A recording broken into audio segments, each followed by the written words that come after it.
Hər vaxtınız xeyir. Bugün sizi Xalid Hüseyninin təsirli dünyasına aparacağam. Gəlin birlikdə baxaq görək, bircə fədakarlıq aktı nəsillər boyu necə əks-səda verə bilər. Bax bu stat var ha, əslində bütün romanın ürəyidir.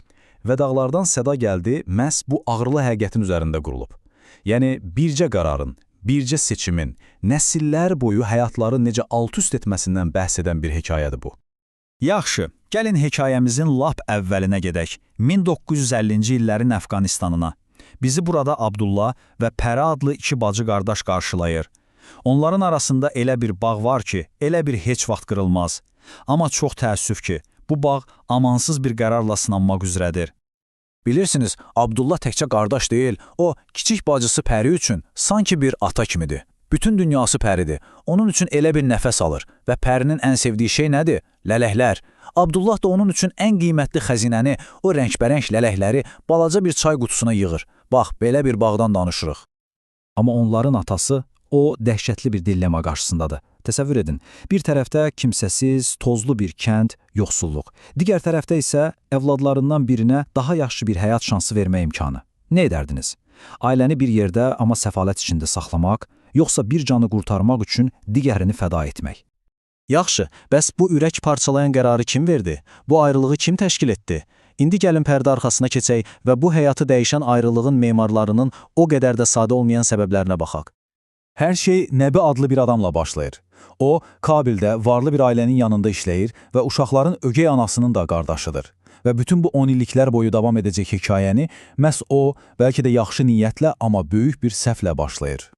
Və illər sonra Nəbinin yazdığı bir məktub tapılır. Bu sözlər onun bir ömür boyu çəkdiyi vicdan əzabının, dərin peşmançılığının etirafıdır. O, nə etdiyini çox gözəl başa düşürdü.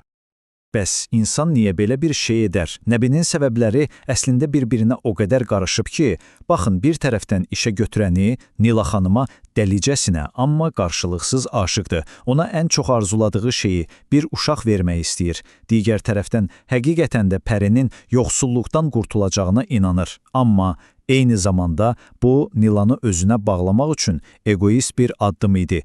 Gördüyünüz kimi tam bir duyğu qarışığı.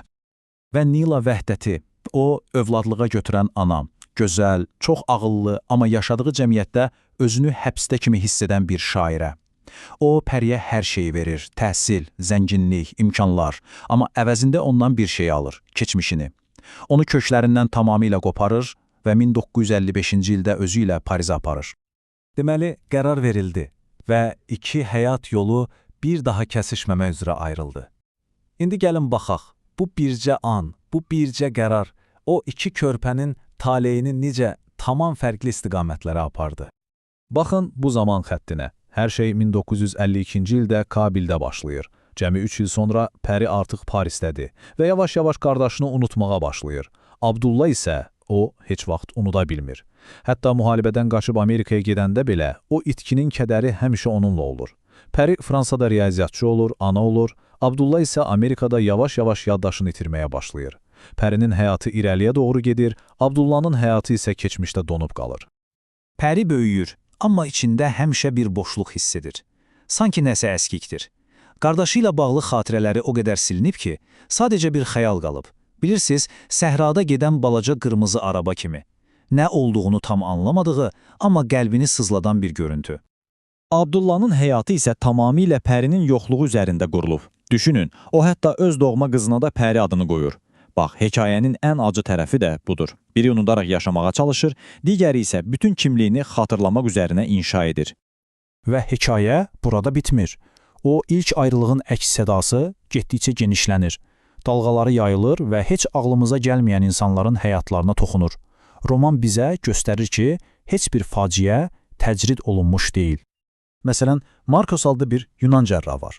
O, Kabildəki o evi miras alır və Nəbinin məktubunu taparaq bütün sirri ortaya çıxarır.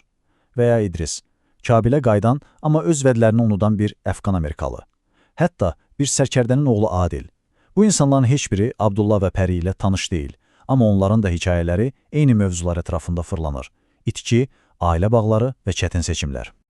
Və indi gəldik hekayənin sonuna. O ilk səda, o ilk ayrılıq, 10 illiklər sonra geri qayıdır. Amma bu, nağıllardakı kimi xoşbəxt bir sonluq deyil. Həyatdan daha real, daha təsirli bir anla hər şey tamamlanır. 10 illiklər sonra artıq yaşlaşmış Pəri nəhayət hər şeyi öyrənir və qardaşını tapmaq üçün Kaliforniyaya yollanır. Ürəyi ümidlərlə dolu. İllərdir unutduğu, amma indi hər zərrəsini xatırladığı qardaşına qovuşmaq üçün. Amma onu gözləyən mənzərə darmadağın edicidir. Bütün həyatı boyu bacısının həsrətini çəkən Abdullah onu tanımır. Yaddaşı tamamilə silinib. Bax, faciəvi ironiya da budur. Pəri nəhayət xatırlayanda Abdullah artıq unutmuşdur.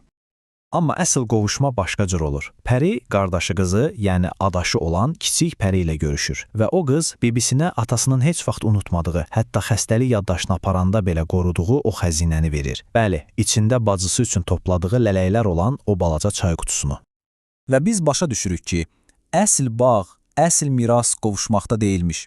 Əsl miras, yaddaş silinsə belə, nəsildən nəslə ötürülən hekayələrdə, o sarsılmaz sevgidə yaşayırmış. Və bütün bunlar bizi romanın əsas sualına gətirib çıxarır. Əgər yaddaş yox olursa, zaman bizi ayırırsa, o zaman nəsilləri bir-birinə bağlayan nədir? Bəlkə də cavab xatirələrdə deyil, heç vaxt unudulmayan hekayələrdə gizlidir. Siz nə düşünürsünüz?